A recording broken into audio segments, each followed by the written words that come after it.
The Lallin Top Show is brought to you by Pagar Khata. Download the app now. मालिक, क्या इस बार भी late होगा पगार? पप्पू का, राजू का, छोटू का, सबके पगार का हिसाब करेगा तेरा मालिक मिनटों में। वो कैसे? पगार खाता के आकर्षक फीचर्स के साथ, क्योंकि स्टाफ खुश रहेगा तभी तो बिजनेस आगे बढ़ेगा। आज ही पगार खाता डाउनलोड करें।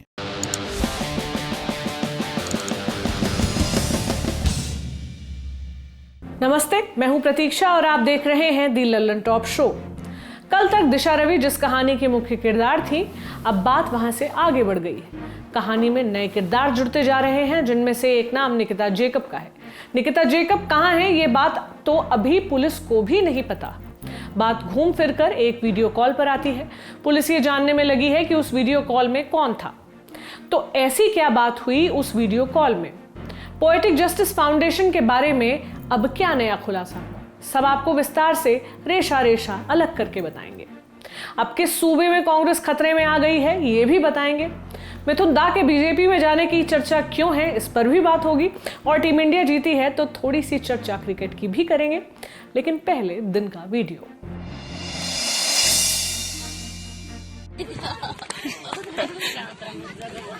लाकड़ी काय करा तुम गुल्ला लगाओ ने लाकड़ी काय करा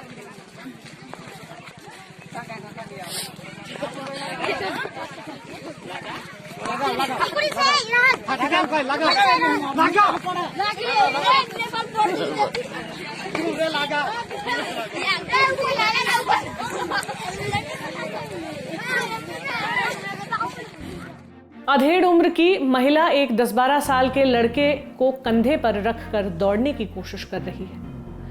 इनको घेरे हुए एक भीड़ साथ चल रही है और भीड़ का कोलाहल सुनकर यह समझना मुश्किल नहीं है कि इस महिला का इस तरह से चलना लोगों को बेहद मनोरंजित कर रहा है। वीडियो मध्य प्रदेश के गुना जिले के सिरसी थाना इलाके का है। वीडियो में दिख रही महिला ने कंधे पर बच्चे को अपनी मर्जी से नहीं, समाज की दी एक सजा की वजह से लाद रखा है। रिपोर्ट्स के मुताबिक इस आदिवासी महिला ने अपने पति को छोड़कर किसी और के साथ रहना शुरू कर दिया था।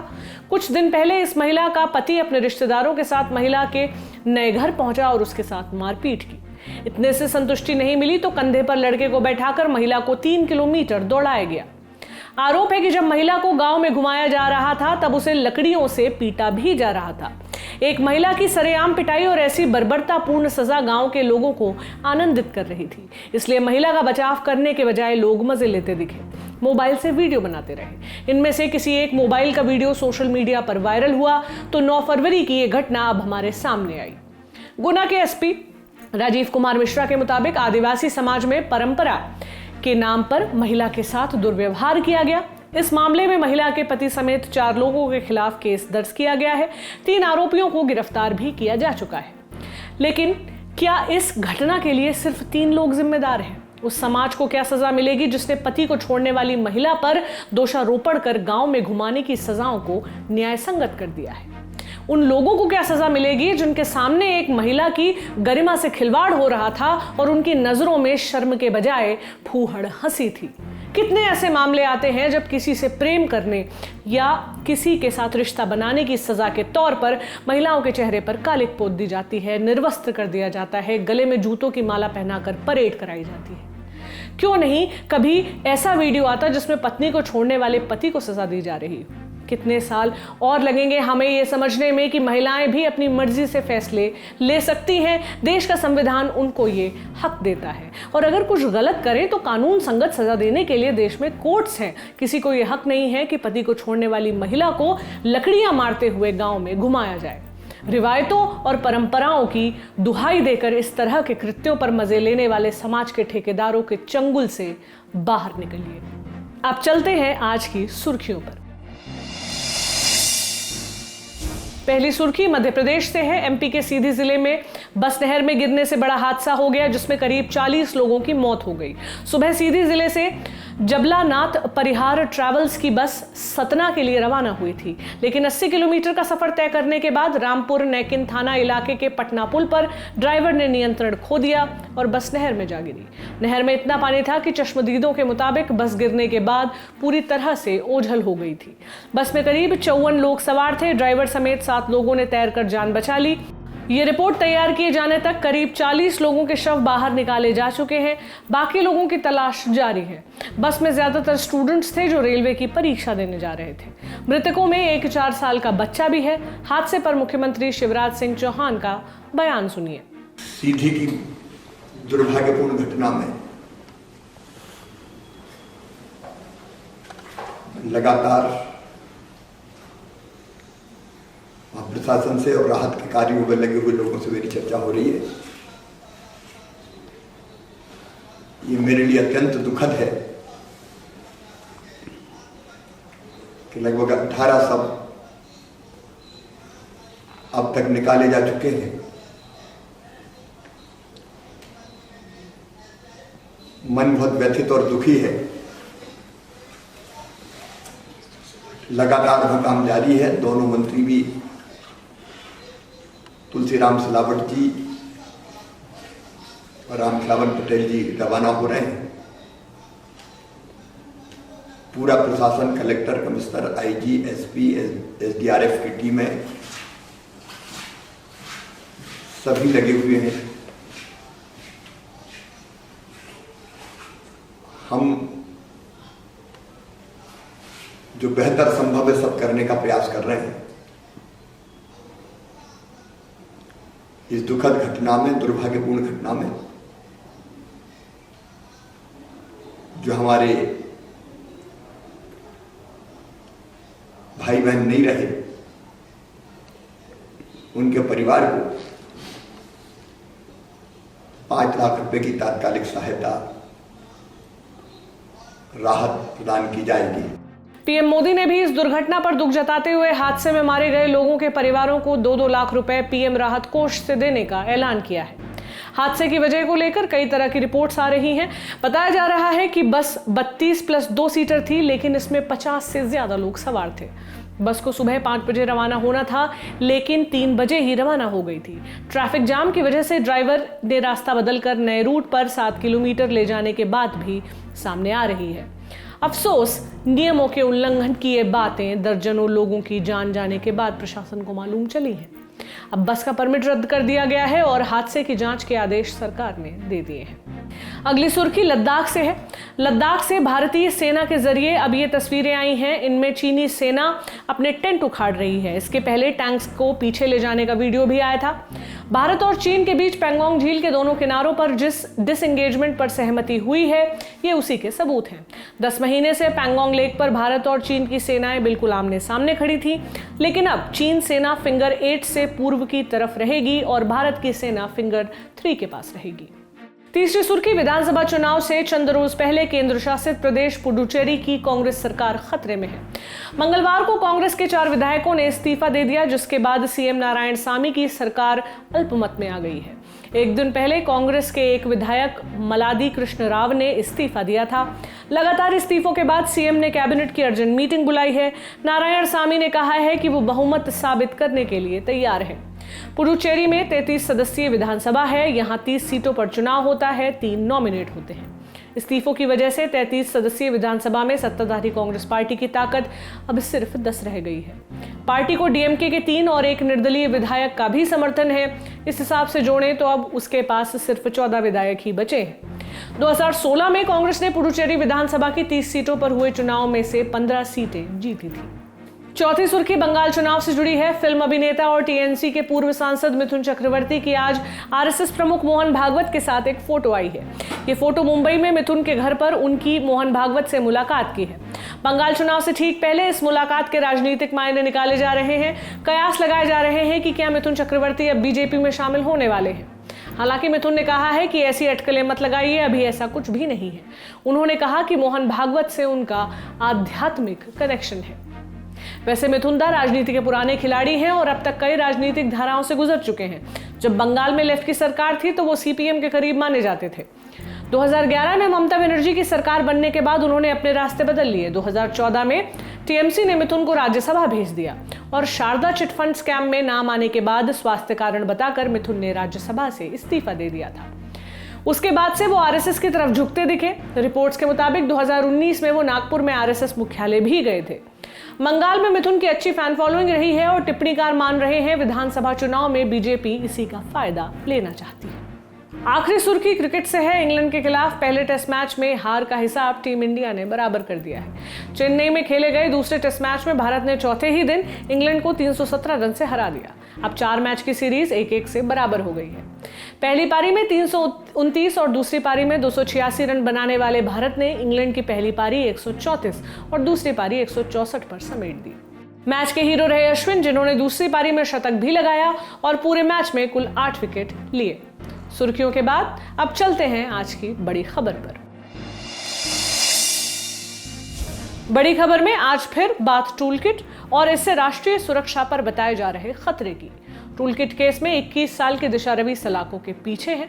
उनके 2 साथी निकिता जेकब और शांतनु की तलाश पुलिस को जोर शोर से है।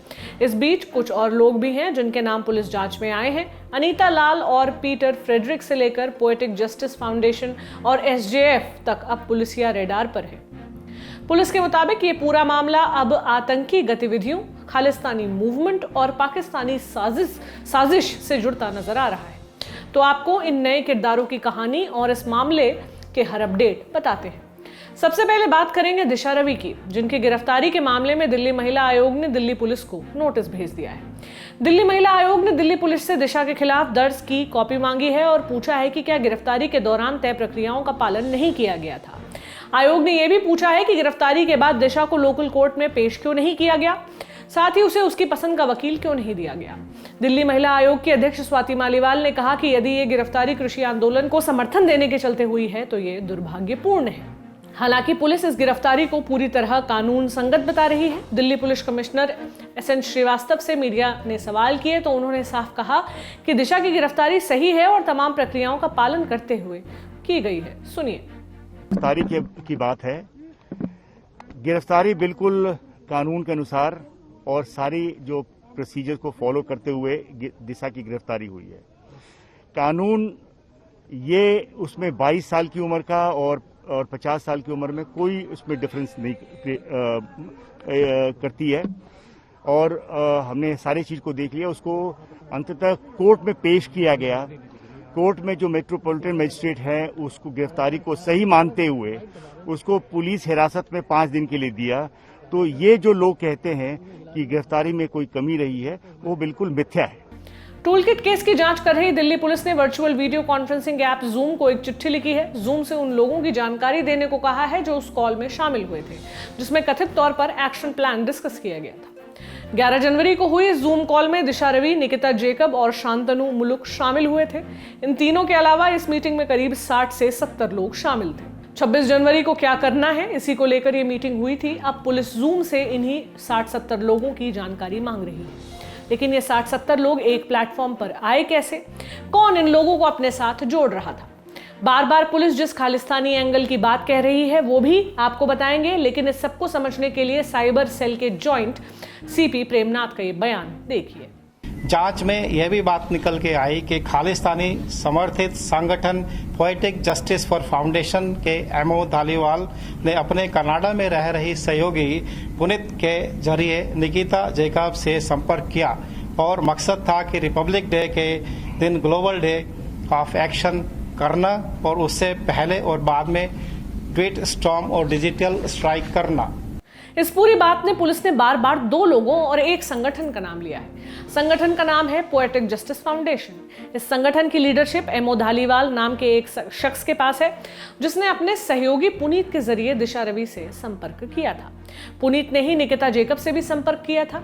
दिशा रवि, निकिता जेकब और शांतनु मुलुक के बीच एक चीज कॉमन है और वो ये कि सभी पर्यावरण से जुड़े मुद्दों पर काम करते रहे। पुलिस का दावा है कि पोएटिक जस्टिस फाउंडेशन खालिस्तान समर्थक संगठन है, यानी जानकर या बिना जाने जो लोग इस संगठन की मीटिंग से जुड़े या संगठन के कहने पर काम किया वो कहीं ना कहीं इसकी कठपुतली बन गए। एमओ धालीवाल के अलावा जिन किरदारों का जिक्र पुलिस कर रही है, अब उनकी बात करते हैं। पहला नाम है अनीता लाल का। अनीता एमओ धालीवाल की करीबी बताई जा रही हैं। कनाडा में रहती है। पोएटिक जस्टिस फाउंडेशन की को-फाउंडर है। वर्ल्ड एक ऑर्गेनाइजेशन की फाउंडर है। पुलिस का दावा है कि टूलकिट तैयार करने में अनीता की भूमिका थी। दूसरा नाम है पीटर फ्रेडरिक का। पुलिस का दावा है कि पीटर फ्रेडरिक का नाम टूलकिट में शामिल था। पीटर खालिस्तान सक्रिय समर्थक है और साल 2006 से ही खुफिया एजेंसियां उसके पीछे हैं। दावा यह भी है कि पीटर फ्रेडरिक आतंकी भजन सिंह भिंडर उर्फ इकबाल चौधरी का साथी है। अब यहां बात गंभीर हो जाती है क्योंकि भिंडर पाकिस्तानी खुफिया एजेंसी ISI के K2 डेस्क यानी कश्मीर खालिस्तान डेस्क से जुड़ा हुआ बताया जाता है। इस लिस्ट में तीसरा नाम है भजन सिंह भिंडर का। पुलिस के मुताबिक भजन सिंह भिंडर उर्फ इकबाल चौधरी आतंकी है। खुद को कभी मलेशिया का बताता है तो कभी अमेरिका का। पुलिस और बाकी खुफिया एजेंसियां लंबे वक्त से उसके पीछे हैं, लेकिन वो कभी पकड़ा नहीं जा सका है। भिंडर कई संगठनों से जुड़ा हुआ है और ISI के लिए भी काम करता रहा है। पीटर फ्रेडरिक और उसकी लिखी कुछ किताबें भी ऑनलाइन उपलब्ध हैं जो काफी भड़काऊ किस्म की है। इसमें एक अटपटा सा नाम दिखेगा आपको, दैट इज पीटर फ्रेडरिक। अब आपका सवाल ये है कि पीटर फ्रेडरिक साहब कौन है, तो इंडियन सिक्योरिटी एस्टैब्लिशमेंट इनको जानता है 2005-6-7 से। इनका नाम उभरा था, एक भजन सिंह भिंडर साहब हैं, BS भिंडर एलियस इकबाल चौधरी, जो ISI की K2 डेस्क के बहुत पुराने प्रोपोनेंट रहे। उनके साथी होने की वजह से इनका नाम 2006-7 से इंडियन सिक्योरिटी एजेंसीज के रडार पे रहा है। पीटर फ्रेडरिक साहब कई सारे ऑर्गेनाइजेशंस चलाते हैं BS भिंडर साहब के साथ, और BS भिंडर साहब खुद पहले कभी ड्रग्स की स्मगलिंग के लिए, कभी फायर आर्म की पेडलिंग के लिए, काफ़ी लंबा इनका इतिहास रहा है। At one point of time USDA के भी ये POI रहे थे BS भिंडर। खुद को कभी मलेशिया का बताते हैं, कभी बाकी कंट्रीज का बताते हैं। अब प्रश्न सिर्फ ये है कि पीटर फ्रेडरिक का नाम एज अ रिसोर्स पर्सन इस पर्टिकुलर टूल किट में क्यों डाला गया? क्या ये मोहम्मद धालीवाल के कहने पर डाला गया, या दिशा, निकिता एंड बाकी सबका इनसे कोई डायरेक्ट कनेक्शन भी है, एंड थ्रू इनके BS भिंडर से कोई डायरेक्ट कनेक्शन है? So that is a matter of investigation which we expect to find out in the coming. Police का कहना है कि टूल किट के रिसोर्स में पीटर का नाम था, यानी टूल किट के तार खालिस्तान और ISI से जुड़ते नजर आ रहे हैं। पुलिस इस बात की जांच कर रही है कि दिशा, निकिता, शांतनु और बाकी का पीटर और भिंडर से क्या कनेक्शन है। साथ ही यह भी जांच की जा रही है कि धालीवाल और उसके संगठन के तार कहां-कहां तक फैले हैं। दावा यह भी है कि टूलकिट को सोशल मीडिया पर शेयर नहीं करना था। ये टूलकिट चुनिंदा लोगों के लिए थी, लेकिन गलती और जल्दी में ग्रेटा ने इसे सोशल मीडिया पर शेयर कर दिया। If you go through this document, you will find large number of hyperlinks are there. These hyperlinks are links to various Google Drives, Google Docs, and websites. One of the important websites which is present here is askindiawhy.com. If you go to the site, you will find a lot of secessionist, pro-Khalistan content present in that site. So this document in itself, from bare reading, we can find there is an action plan, and when you go dig deep into it, and a person who is interested, who has been provided with this document, he goes through this document, that person can access all these data, and in the first instance, this document was not shared in public. That thing has to be kept in mind. It was accidentally shared. So this was a private document to be shared among limited number of people who were to then influence public opinion. ये जो जल्दी और गलती वाली बात police बता रही है, इसकी पुष्टि करते हैं उस चैट के कुछ अंश जो ग्रेटा और दिशा के बीच हुई थी। टूलकिट को जब ग्रेटा ने ट्विटर पर शेयर किया तो दिशा ने मैसेज कर इसे डिलीट करने को कहा था। दिशा ने ग्रेटा को मैसेज पर कहा कि हमारे खिलाफ UAPA की कार्रवाई हो सकती है।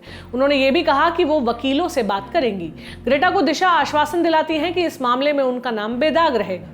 दिशा ने चैट और बाकी चीजें फोन से डिलीट भी कर दी थी, जिनको पुलिस दोबारा हासिल करने की कोशिश कर रही है। टूलकिट केस की जांच कर रही दिल्ली पुलिस के मुताबिक निकिता, दिशा और शांतनु पोएटिक जस्टिस फाउंडेशन से दिसंबर 2020 के पहले हफ्ते से जुड़े थे।